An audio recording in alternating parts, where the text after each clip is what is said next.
नमस्कार, FM news देख रहे हैं आप। आपके साथ मैं हूं हर्ष त्यागी और शुरुआत बड़ी खबर से करेंगे। उत्तराखंड कैबिनेट की बैठक सचिवालय में तय समय पर शुरू हो गई। आपको बता दें कि धामी कैबिनेट के दूसरे कार्यकाल की यह दूसरी बैठक है। सीएम धामी की अध्यक्षता में यह बैठक हो रही है। आपको बता दें कि मुख्यमंत्री पुष्कर सिंह धामी की अध्यक्षता में कैबिनेट बैठक की शुरुआत हो गई है। यूनिफॉर्म सिविल कोड पर चर्चा संभावित है। कैबिनेट की बैठक में 1 दर्जन से ज्यादा मामलों के शामिल होने की खबर है। हालांकि इसमें सबसे ज्यादा नजर यूनिफॉर्म सिविल कोड को लेकर रहेगी। इसके अलावा स्वास्थ्य और चारधाम से जुड़े विषय भी इस कैबिनेट बैठक में आ सकते हैं। तो धामी सरकार के दूसरे कार्यकाल की यह दूसरी बैठक जो सीएम धामी की अध्यक्षता में शुरू हो चुकी है और सबकी नजरें यूनिफॉर्म सिविल कोड पर बनी हुई हैं कि आखिर यूनिफॉर्म सिविल कोड को लेकर क्या कुछ चर्चा इस कैबिनेट बैठक में होगी और क्या कुछ निकलकर सिविल कोड पर आएगा। साथ ही चारधाम यात्रा को लेकर क्या कुछ चर्चा होती है वो भी देखने वाली बात होगी, क्योंकि इस वक्त उत्तराखंड में चारधाम यात्रा चल रही है और चारधाम यात्रा को लेकर सरकार लगातार काम कर रही है। हालांकि कुछ सवाल विपक्ष द्वारा जरूर उठाए जा रहे हैं, उन्हीं को लेकर भी बातचीत संभव है। स्वास्थ्य से संबंधित प्रस्ताव इस बैठक में पहुंचेंगे जिन पर भी चर्चा संभावित है। ये देखने वाली बात होगी कि कौन कौन से प्रस्तावों पर मुहर लग पाएगी। तो सीएम धामी की अध्यक्षता में कैबिनेट बैठक शुरू हो चुकी है। पर ज्यादा जानकारी के साथ एफएम संवाददाता अजय पांडे हमारे साथ जुड़ गए हैं। अजय, कौन कौन से अहम प्रस्ताव इस कैबिनेट बैठक में पेश हुए हैं जिन पर चर्चा संभावित है? देखिए, मुख्यमंत्री पुष्कर सिंह धामी की अध्यक्षता में आज सचिवालय में बैठक हुई और इस बैठक में कोरम पूरा किया गया, क्योंकि 3 मंत्री इस बैठक में मौके पर मौजूद नहीं थे। कैबिनेट मंत्री सौरभ बहुगुणा वीडियो कॉन्फ्रेंसिंग के जरिए जुड़े रहे और इसके साथ साथ जो चंदन रामदास है कैबिनेट मंत्री, उनको बीजेपी ने चंपावत उपचुनाव की जिम्मेदारी सौंपी है, तो वो चंपावत में है और सतपाल महाराज सिंगापुर में एक बैठक में शामिल होने गए हैं, तो इसलिए वो यहाँ पर मौजूद नहीं थे।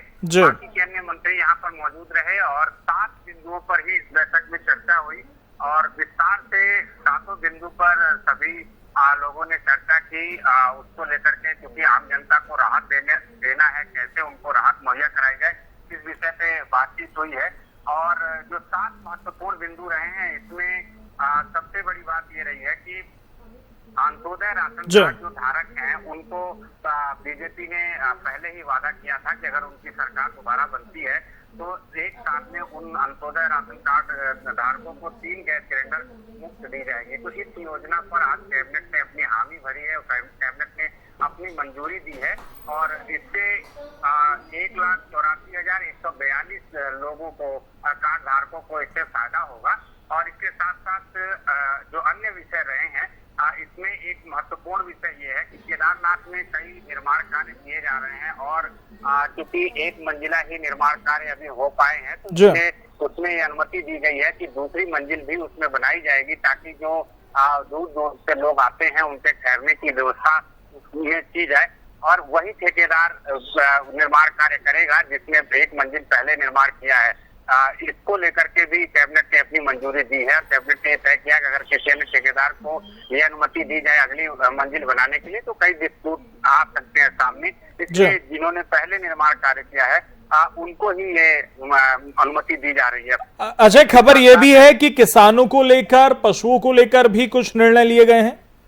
जी हाँ। देखिए, गन्ना किसानों को जो चीनी भुगतान का जो बकाया है उसके लिए ये कहा गया है कि सरकार जल्द से जल्द इसके लिए व्यवस्था करेगी, ताकि जो चीनी मिल है, प्रबंधक है, वो हाथ खड़े कर दे रहे हैं क्योंकि वो घाटे में चल रहे हैं या समय से वो किसानों को पैसे नहीं मुहैया करा पा रहे हैं। तो इसके लिए सरकार ने ये तय किया है कि किसानों का जो बकाया मूल्य है उसका जल्द से जल्द भुगतान किया जाएगा। इसके साथ साथ गेहूं पर प्रति क्विंटल 20 रुपए का बोनस देने का भी सरकार ने फैसला किया है और ये किसानों के लिए बड़ी बात इसलिए रहेगी क्योंकि प्रदेश सरकार की ओर से ये बड़ा फैसला इसलिए किया गया है कि किसानों को राहत मिल सके।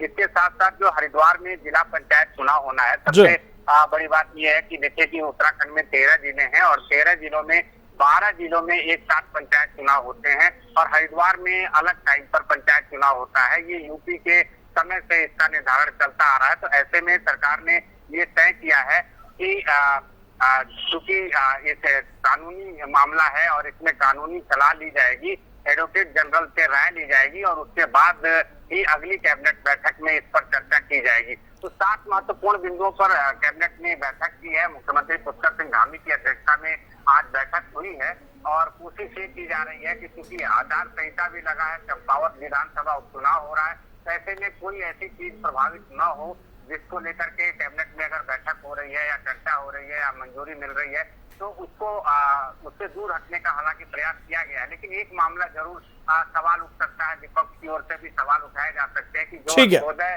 कार्ड धारक हैं और जिनको साल भर में 3 मुफ्त सिलेंडर देने की योजना पर कैबिनेट ने अपनी सहमति दी है, तो संभवतः इस पर विपक्ष की ओर से आवाज उठाया जा सकता है और विपक्ष की ओर से कहा जा सकता है। चलिए ठीक है अजय, बहुत बहुत शुक्रिया आपका तमाम जानकारी के लिए।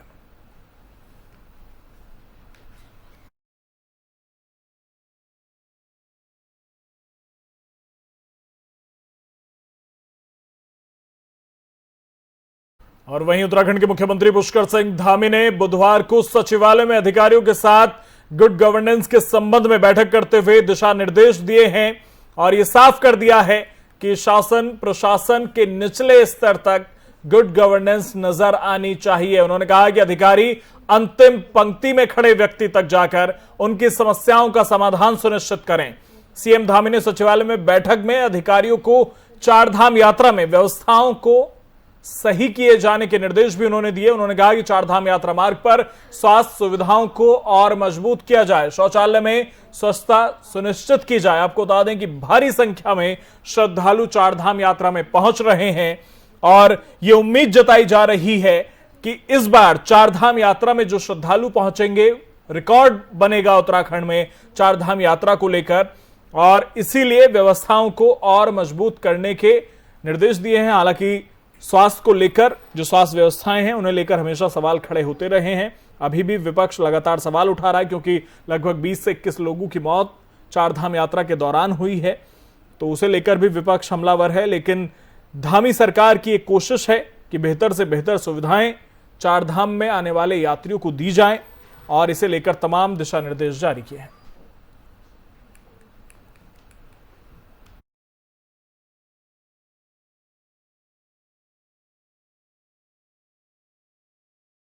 और अब करेंगे बड़ी खबर का देहरादून से बड़ी खबर। देहरादून में युवाओं के लिए रोजगार मेले का आयोजन कराया जा रहा है। आपको बता दें कि सेवा योजन कार्यालय में 24 मई को रोजगार मेला लगेगा। आपको बता दें कि इस मेले में 20 निजी कंपनियां हिस्सा लेने पहुंचेंगी और 480 पदों पर युवाओं को रोजगार देने की कोशिश है। 23 मई को सेवा योजन कार्यालय में पंजीकरण कराना होगा। आपको बता दें कि देहरादून में रोजगार मेले का आयोजन किया जा रहा है, जिसके लिए 23 मई को सेवा योजन कार्यालय में युवाओं को पंजीकरण कराना होगा। उसके बाद 24 मई को वो उसमें हिस्सा ले सकेंगे और लगभग 20 कंपनियां इस मेले में हिस्सा लेने पहुंच रही हैं और 24 मई को यह मेला लगेगा और 23 मई को पहले सेवा योजन कार्यालय में पंजीकरण कराना होगा, उसके बाद ही इसमें हिस्सा ले सकते हैं। और 480 पदों पर युवाओं को रोजगार देने की कोशिश इस रोजगार मेले के जरिए है।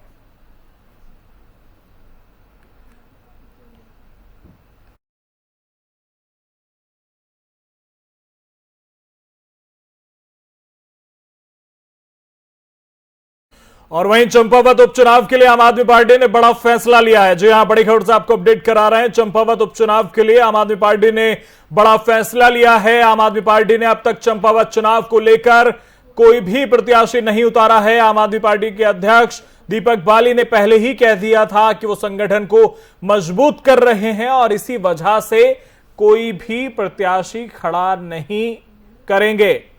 तो बड़ा फैसला लिया है आम आदमी पार्टी ने और चंपावत उपचुनाव आम आदमी पार्टी नहीं लड़ेगी। आपको बता दें कि ये कयास लगाए जा रहे थे कि जिस तरह से बीजेपी कांग्रेस के बाद सपा ने भी अपने प्रत्याशी का ऐलान किया है, तो आम आदमी पार्टी यहां पर अपना प्रत्याशी उतार सकती है, लेकिन प्रदेश अध्यक्ष ने साफ कर दिया है कि वो संगठन को मजबूत करने में लगे हैं, इसलिए आम आदमी पार्टी चंपावत उपचुनाव नहीं लड़ेगी।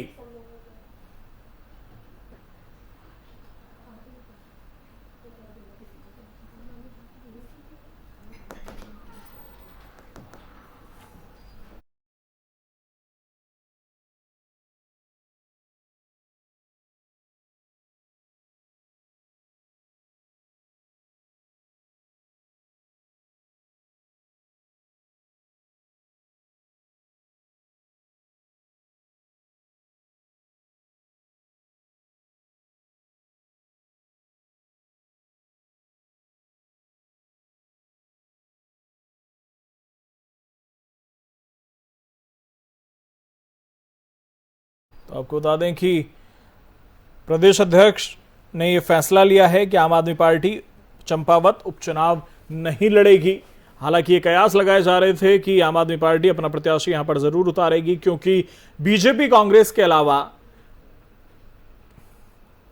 समाजवादी पार्टी ने भी अपना प्रत्याशी चंपावत उपचुनाव में उतारा है। तो ये कयास थे कि आम आदमी पार्टी जो कर्नल कोठियाल के चेहरे पर उत्तराखंड में चुनाव लड़ी, वो चंपावत उपचुनाव जरूर लड़ेगी, लेकिन प्रदेश अध्यक्ष ने यह फैसला लिया है कि वो चंपावत उपचुनाव नहीं लड़ेंगे।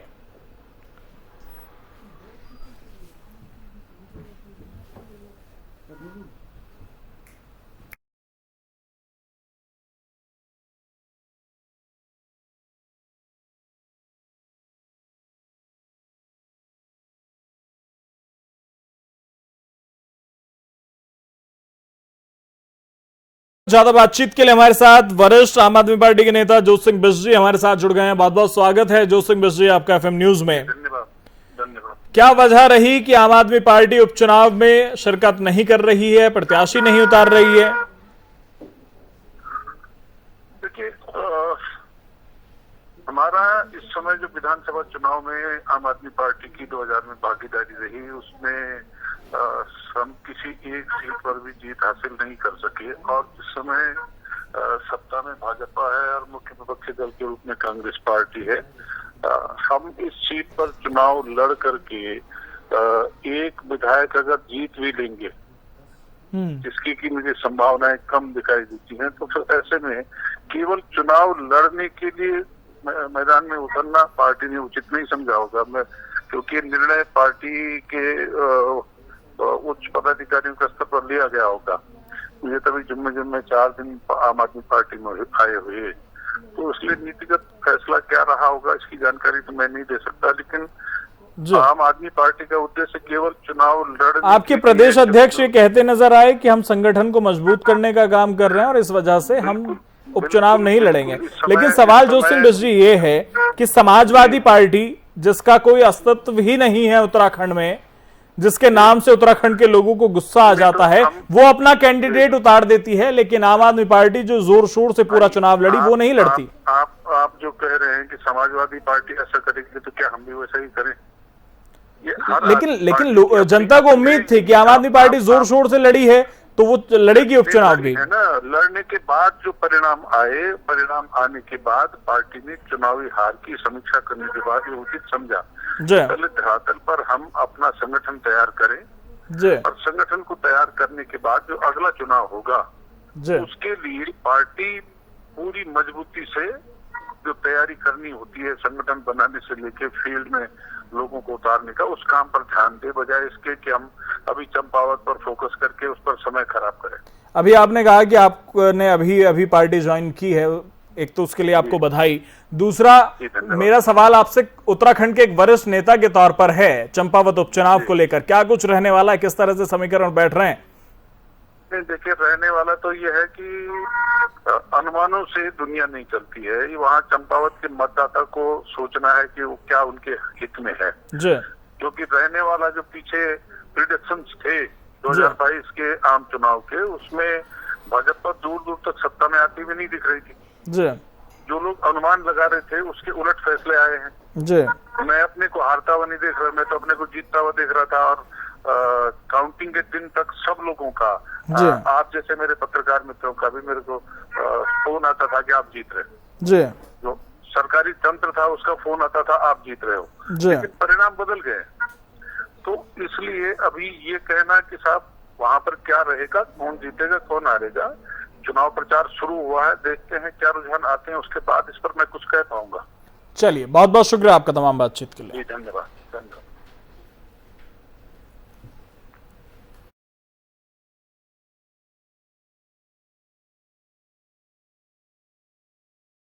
सीएम धामी के निर्देश पर मंत्री धन सिंह रावत को केदारनाथ और मंत्री सुबोध उनियाल को बद्रीनाथ धाम की व्यवस्थाओं की निगरानी करने की जिम्मेदारी दी गई है। मुख्यमंत्री पुष्कर सिंह धामी ने चार धाम यात्रा की व्यवस्थाओं की निगरानी और अनुश्रवण के लिए सरकार के 2 कैबिनेट मंत्रियों को जिम्मेदारी सौंप दी है। स्वास्थ्य मंत्री धन सिंह रावत को केदारनाथ धाम और वन मंत्री सुबोध उनियाल को बद्रीनाथ धाम की जिम्मेदारी दी गई है। चार धाम यात्रा में तीर्थयात्रियों की भारी संख्या के बाद सभी धामों में उपलब्ध व्यवस्थाओं पर भारी दबाव है।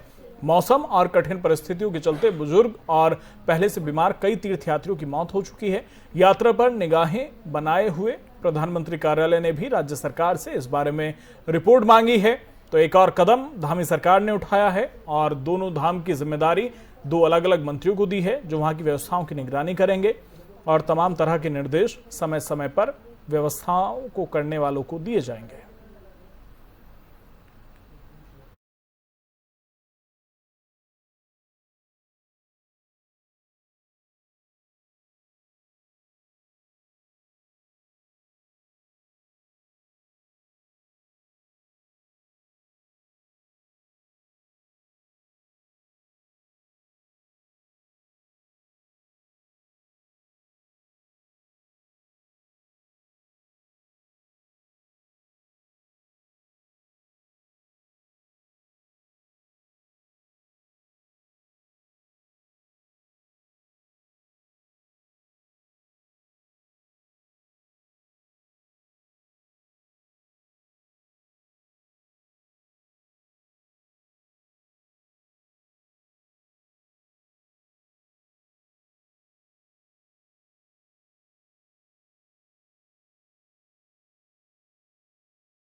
और वहीं चारधाम यात्रा में श्रद्धालु भारी संख्या में पहुंच रहे हैं और इस बार जो उम्मीद जताई जा रही थी कि रिकॉर्ड टूटेगा, ऐसा होता हुआ नजर आ रहा है। गंगोत्री धाम में 68,000 श्रद्धालुओं ने अब तक दर्शन कर लिए हैं और वहीं अगर यमुनोत्री की हम बात करें तो यमुनोत्री धाम में 57,000 के करीब श्रद्धालुओं ने दर्शन कर लिए हैं। दोनों धामों में अब तक 1,25,948 श्रद्धालुओं ने दर्शन किए हैं और अभी तक सरकार की तरफ से केदारनाथ और बद्रीनाथ को लेकर ताजा आंकड़े अपडेट नहीं किए गए हैं, लेकिन वहां भी लगभग रोज 13,000 से ज्यादा लोग पहुंचकर दर्शन कर रहे हैं। तो भारी संख्या में लोग वहां पर पहुंच रहे हैं और ये 2 तस्वीरें हम आपको दिखा रहे हैं। अब तक गंगोत्री और यमुनोत्री धाम में 1,25,000 श्रद्धालुओं ने दर्शन कर लिए हैं और ये उम्मीद जताई जा रही थी कि इस बार रिकॉर्ड टूटेगा, भारी संख्या में श्रद्धालु पहुंचेंगे और ये तस्वीरें ये बता रही हैं और ये जो आंकड़े आपके पास हैं, आपके सामने हैं, वो ये बता रहे हैं कि इस बार चारधाम यात्रा में श्रद्धालु आने का रिकॉर्ड टूटने वाला है और इसे लेकर उत्तराखंड सरकार भी काफी उत्साहित है और वहां पर व्यापार करने वाले जो हकूकधारी हैं, जो वहां के जो लोग हैं, स्थानीय लोग हैं, वो भी काफी उत्साहित नजर आ रहे हैं क्योंकि व्यवसाय के तौर से भी चारधाम यात्रा उत्तराखंड के जो लोग हैं उनके लिए बेहद खास मानी जाती है और तो ये आंकड़े काफी उत्साहित करने वाले और आने वाले समय में ये संख्या बढ़ती जाएगी।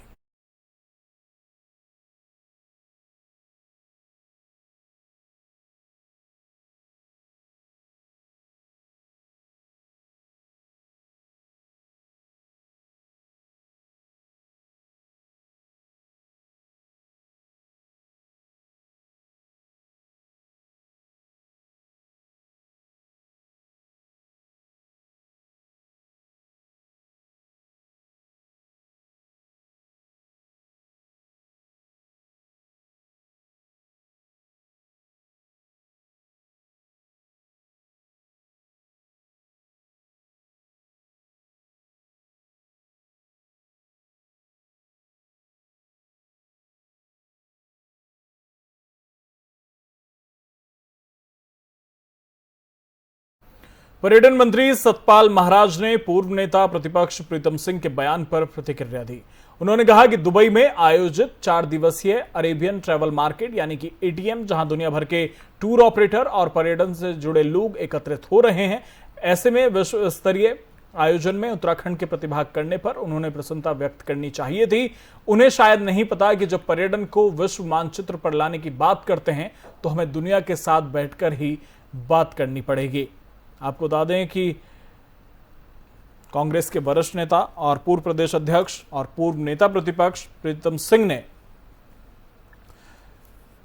पर्यटन मंत्री सतपाल महाराज के विदेश दौरे को लेकर सवाल उठाए थे, जिस पर जवाब देते हुए सतपाल महाराज ने कहा है कि अगर पर्यटन को विश्व के मानचित्र में लेकर आना है, वैश्विक स्तर पर बढ़ावा देना है, तो बाहर के लोगों से बैठकर उस पर बातचीत करनी होगी, चर्चा करनी होगी, तभी पर्यटन को बढ़ाया जा सकता है। आपको बता दें कि पर्यटन मंत्री सतपाल महाराज के विदेश दौरे को लेकर विपक्ष हमेशा हमलावर रहता है। विपक्ष हमेशा कहता है कि उत्तराखंड में कम पर्यटन मंत्री, विदेशों में ज्यादा रहते हैं, और उसे लेकर पर्यटन मंत्री सतपाल महाराज ने कांग्रेस के पूर्व प्रदेश अध्यक्ष प्रीतम सिंह पर सियासी पलटवार किया है, और जिसमें उन्होंने साफ कह दिया है कि अगर पर्यटन को बढ़ाना है तो बाहर के लोगों से मिलना होगा, बातचीत करनी होगी, वहां की तकनीक सीखनी होगी, और इसी क्रम में हमने किसी कार्यक्रम में प्रतिभाग किया है।